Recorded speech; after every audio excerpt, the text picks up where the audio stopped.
రాఘవ ఒంట్లో ఆత్మ ఉందని మీరెలా కనిపెట్టారు? నిన్న కాళీని వెతుక్కుంటూ వాడింటికి వెళ్లారు. అక్కడ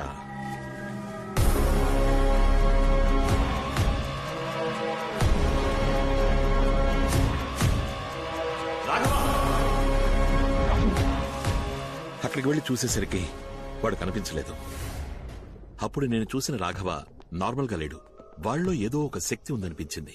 దాన్ని కన్ఫర్మ్ చేసుకోవడానికే స్వామీజీని ఇక్కడికి రమ్మన్నాను. సరిగ్గా నేను అనుమానించినట్టే ఇంకో ఆత్మ కూడా ఉంది. కానీ మా అమ్మ ఆత్మ నన్ను చంపడానికి ట్రై చేసిందన్నారే, దాన్నే నేను నమ్మలేకపోతున్నాను. నువ్వు మీ అమ్మగారి పాట వినే ఆ రూముకు వెళ్లావు. నిన్నక్కడికి రప్పించి షాండ్లియర్ ద్వారా చంపడమే ఆవిడ ప్లాన్. బట్ నన్ను కాపాడింది మా అమ్మ ఫోటోనే కదా. అందుకే నాకు అనుమానం ఎక్కువైంది. ఎందుకంటే మీ అమ్మగారి ఫోటోకున్నది చాలా పాత ఇనపతీగ. అది తెగిపడ్డం యాదృష్టికం అవ్వచ్చుగా. మరి అద్దంలో కనిపించి జ్యోతి వెళ్లిపోని మా అమ్మ నాతో అందే. అది షాలు తరచు అంటూ ఉంటుందే, తన ఫ్రెండ్ జ్యోతి ఆ ఆత్మ ఉండొచ్చుగా. షాలు వెనకాల ఆ జ్యోతి ఆత్మ నుంచి ఉంటుంది. మీ అమ్మగారు తనని వాన్ చేసి ఉండొచ్చుగా. మీరు చెప్పేది నాకు కన్ఫ్యూజింగ్ గా ఉంది. కానీ నాకో విషయం క్లారిఫై అయింది. నువ్వు చెప్పినట్టుగా ఇంతకు ముందు ఆత్మ ప్రభావం పెద్దదిగా ఉండేది కాదు. కానీ ఇప్పుడు డ్రైవర్ సూరి, కాళీ ఇద్దరూ చనిపోయారు. ఇవన్నీ జరిగింది ఆ గర్భగుడిలో ఉన్న రహస్య రూమ్ ని తెరిచిన తర్వాతే. మరైతే ఆ రూమ్ లో అసలేముందని? అదే నాకు అర్థం కావట్లేదు. ఈ ప్రశ్నకి సమాధానం ముగ్గురికే తెలుసు. మీ అమ్మకి, మీ నాన్నకి, పెద్ద పూజారికి. చనిపోయిన మీ అమ్మ సమాధానం చెప్పలేదు. పెద్ద పూజారి, మీ నాన్న సమాధానం చెప్తారా అని తెలియదు.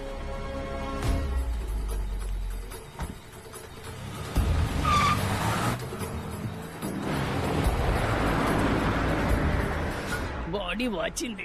మనం ఒకరికొకరు అమృతాంజనం రాసుకుందామా? అప్పుడైతే మీ ఆవిడ వేడి నీళ్ళు పెట్టమన్నాడు సార్. మనం ముగ్గురం కలిసి లాల్ పోసుకుందాం.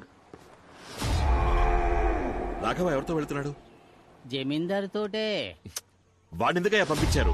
ఆడిని మేమేం పంపించలేదయ్యా, ఆడే మమ్మల్ని పంపులా కొట్టాడు.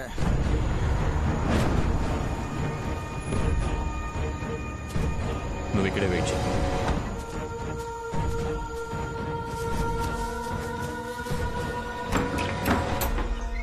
స్వామి, నాకు చాలా భయంగా ఉంది స్వామి. 2 రోజుల నుంచి ఖాళీ కనబడడం లేదు. కొన్నాళ్ల క్రితం డ్రైవర్ సూర్య అంతఃపురం స్విమ్మింగ్ పూల్లో చచ్చిపడున్నాడు. మొదట్లో కరెంట్ షాక్ కొట్టి చచ్చిపోయాడు అనుకున్నాను. కానీ జరిగే సంఘటనలు బట్టి చూస్తుంటే ఇదంతా తన పనే అనిపిస్తోంది. అవును, ఆ తలుపును తెరిచినప్పటి నుంచే ఇలా జరగడం మొదలైంది స్వామి. ఇక మిగిలింది మనిద్దరమే స్వామి.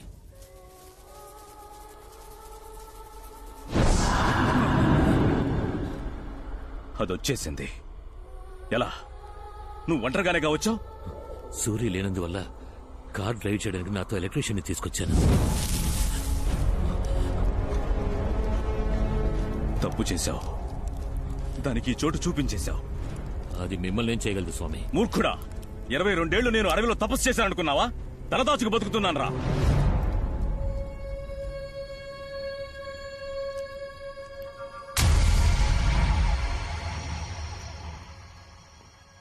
రాఘవ, నువ్వెందుకు ఇక్కడికి?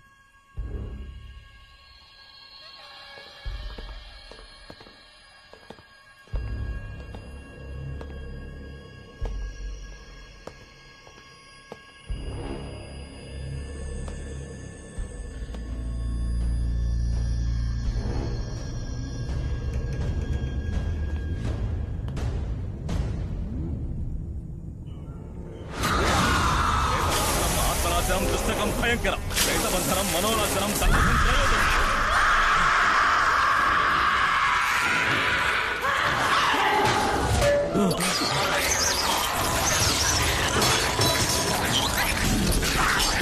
స్వామి రండి స్వామి, వెళ్ళిపోదాం. దాన్ని వదిలేస్తే అది మనల్ని మళ్లీ వెతుక్కుంటూ వస్తుంది. నువ్వు ఈ కలస తీర్థంతో ఇక్కడే ఉండు. నేను అమ్మవారికి ధారపోసిన చీరతో దాన్ని బంధిస్తాను. కలసం కింద పడకూడదు.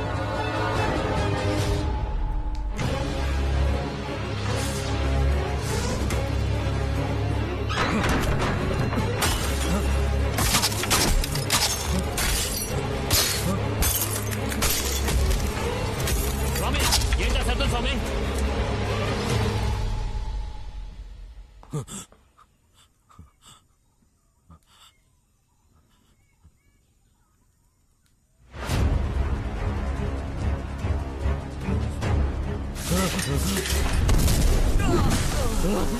ఈ తీర్థపు శక్తి దాన్ని ఎక్కువసేపు కట్టడి చేయలేదు. రా వెళ్దాం. మనం ప్రాణాలతో ఉండాలంటే గుళ్ళోకి వెళ్లాల్సిందే.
ఏను కోసం తవ్విన గొయ్యిలో పడిపోయాం.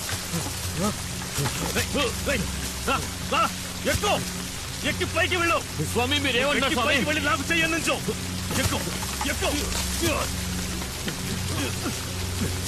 చెయ్యరా, చెయ్యిపో ఇవ్వు.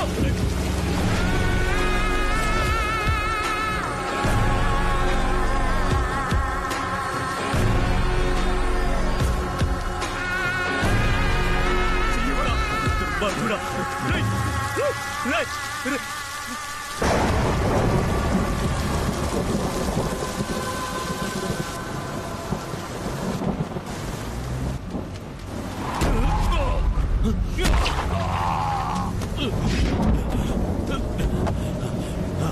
బండి సార్ ఏమైంది? రాఘవేడి బండి తీవయ్యా. అలాగే సార్.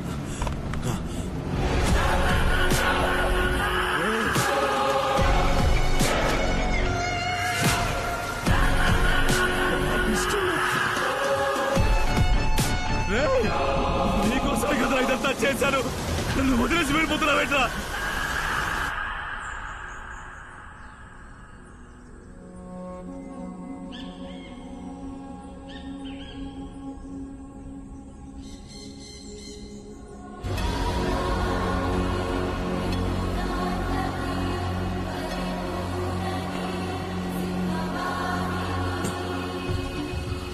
ఈ అమ్మవారు మహాశక్తి స్వరూపం. అసలేం జరిగిందో మీరు నిజం చెప్తేనే మేము మిమ్మల్ని కాపాడగలుగుతాం.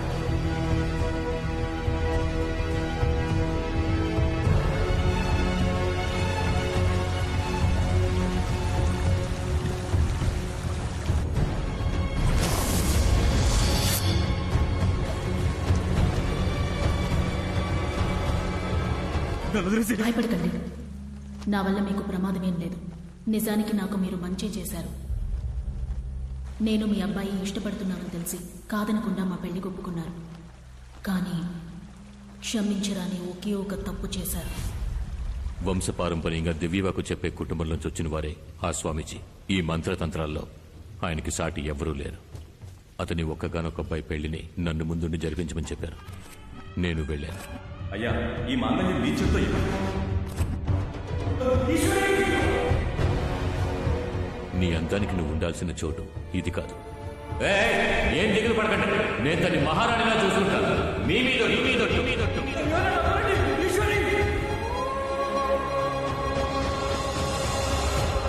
తాళి కట్టాడన్న ఒకే ఒక కారణానికి నేను ఆయనతో ఎలా కాపురం చేయగలను? నీ అబ్బాయి నేను లేచిపోదామని నిర్ణయించుకున్నాం. ఆయన కూడా అందుకు ఒప్పుకొని వచ్చారు. రేయ్, నువ్వు ఇక్కడేం చేస్తున్నావురా? చెయ్యొదరా. ఏమండి, ఇంట్లో మీరు లేని సమయం చూసి నన్ను ఎత్తుకుపోవడానికి వచ్చాడు. కొట్టండి. వీడిని చచ్చి కొట్టండి. చంపేస్తాను. రేయ్, కాళీ, అది ఇవ్వరా. అతను తన్నులు తినడం చూసి నేను తట్టుకోలేకపోయాను. కానీ అతన్ని కాపాడాలని నిజం చెప్పుంటే నన్ను చంపేసి ఉండేవారు. నేను చనిపోతానని కూడా నాకు బాధ లేదు. కానీ ఈశ్వరి కడుపుతోందని తెలిసి నేను చాలా సంతోషించాను. అంతఃపురానికి వారసత్వం రాబోతోందని అందరూ తనని మహారాణిలా చూసుకున్నారు. పుట్టబోయే నా బిడ్డను చూడ్డానికి అందరం సంతోషంగా ఎదురు చూశాం.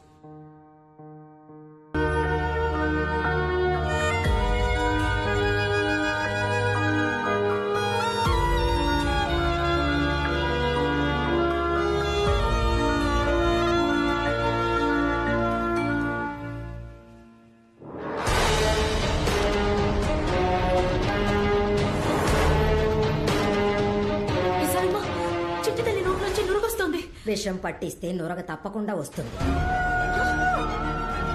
విషమా? అవును, ఎవరికో పుట్టబోయే బిడ్డ కోసం నువ్వు ఇన్ని రోజులు నా చేత సేవలు చేయించుకున్నావే, అందుకేనే నీ చేతులతోనే దానికి విషం ఇచ్చేలా చేశాను. నెత్తి మీద మచ్చ, చేతికి 6 వేళ్లు. నాకే ద్రోహం చేసావు కదా. విశాలమ్మా, అయ్యా. ఈ బిడ్డ గురించి బయట ఎవరికి తెలియకూడదు. చంపేదాన్ని.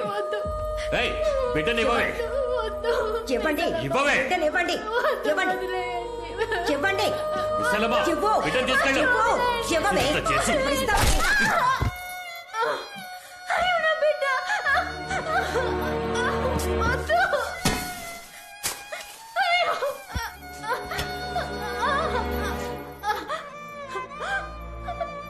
నన్ను కావాలంటే ఏమైనా చేయండి. నా చిట్టు తల్లి నేను చేయకండి. ఏమే, అడ్డమైన వాడికి పుట్టిన బిడ్డ అంతఃపురానికి వారసుడు అవుతుందా? బిడ్డ పుట్టిన తర్వాత జరిగిందంతా మీతో చెప్పి నేను నా బిడ్డ ఎక్కడికైనా వెళ్ళిపోదాం అనుకున్నాం. దయచేసి నా కూతురిని నాకు ఇచ్చేయండి. అయ్యా. ఏంటి? ఇది ఇంకా చావలేదు. ఇంకాస్త విషయాన్ని ఇచ్చి చంపే. చంపేదాన్ని. ఏయ్, సూరి,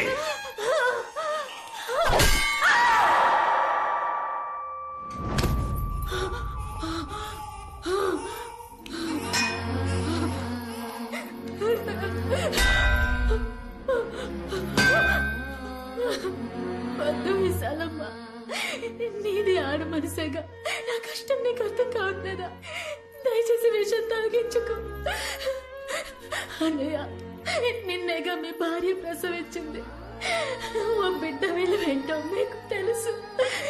దయచేసి నా కూతురిని కాపాడండి. మీ కాళ్ళు బిచ్చగత్తిలా ఉన్న నీకు తాళి కట్టింది నీ అందానికి, చివరి వరకు నా కాళ్ళ మీద పడుంటావనే. కానీ నీకు ఆస్తికి నేను, ఆశకి ఇంకొకడు కావాల్సి వచ్చాడు కదా. నువ్వు చేసిన తప్పుకి నువ్వు ఇక్కడే చావాలే. నేనేం తప్పు చేశానండి? నేను ఇష్టపడ్డవాడితో నాకు పెళ్లి కుదిరిందన్నా చదువుతో మేము దగ్గరయ్యాం. నేను పెళ్లికి ముందే గర్భవతినయ్యా. కానీ అనవసరంగా అడ్డొచ్చి నా మెళ్ళ మీరు తాళి కట్టారు. అది నా తప్ప? మీ దృష్టిలో ఆడవాళ్ళు సంతలోని పశువులా? మీ ఇష్టానికి తాడు కట్టి తోలుకుపోవడానికి ఆశలు, అభిప్రాయాలు మాకుండవా? అయినప్పటికీ ఇన్నాళ్ళు బిగపట్టుకొని కాపురం చేయడానికి కారణం నా కడుపులోని బిడ్డకేం కాకూడదని. నేను కష్టపడిందంతా దానికోసమే. దయచేసి నా కూతురిని చేయండి. అయ్యా, ఇది ఇంకా ఊగిసలాడుతోంది. అయితే దాన్ని ప్రాణాలతో పూడ్చే. శవంగా కూడా నా వారసురాలోని పేరుతో అది ఈ ఇంటి గడప దాటకూడదు. ఆ, అయ్యో, వద్దు, వద్దు. కాళీ, ఇదిగో తీసుకో. కళ్ళను వద్దన్నా. నీ విశ్వాసం చూపించడం కోసం ఓ పసిబిడ్డని చంపొద్దన్నా. వద్దు, వద్దు.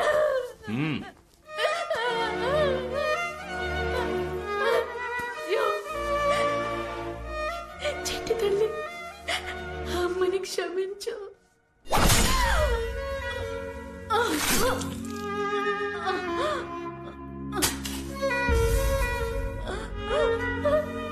చిట్టి తల్లి.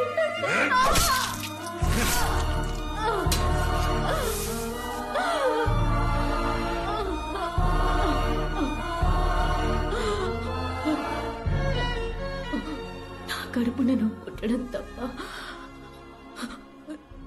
నువ్వే తప్పు చేయలేదమ్మా. మరెందుకు నీకే పరిస్థితి? నేను కాపాడలేకపోయాను తల్లి. అమ్మా, ఈ అమ్మని క్షమించరా.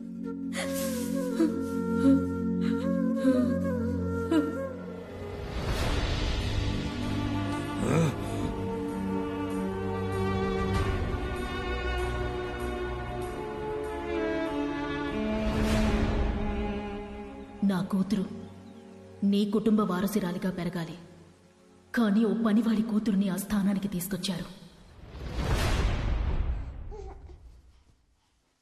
సూరి కూతురు అంతఃపురం వారసురాలని చెప్పండి. ఈశ్వరి ప్రసవంలో చచ్చిపోయిందని ఊళ్ళో వాళ్ళతో చెప్పి నమ్మించండి. ఉమ్, ఉమ్.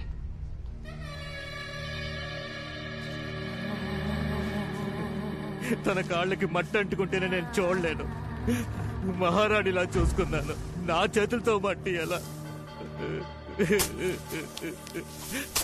తనతో పాటు నన్ను పూర్తి చేయండి రా. మీకు పుట్టిన పసిగుడ్డు యువరాణి, తన కోసమైనా మీరు ధైర్యంగా ఉండాలి కదా. ఆ పిల్ల గురించి మాట్లాడకండి, దానివల్లే నా ఈశ్వరి నాకు దూరం అయిపోయింది. ఈశ్వరి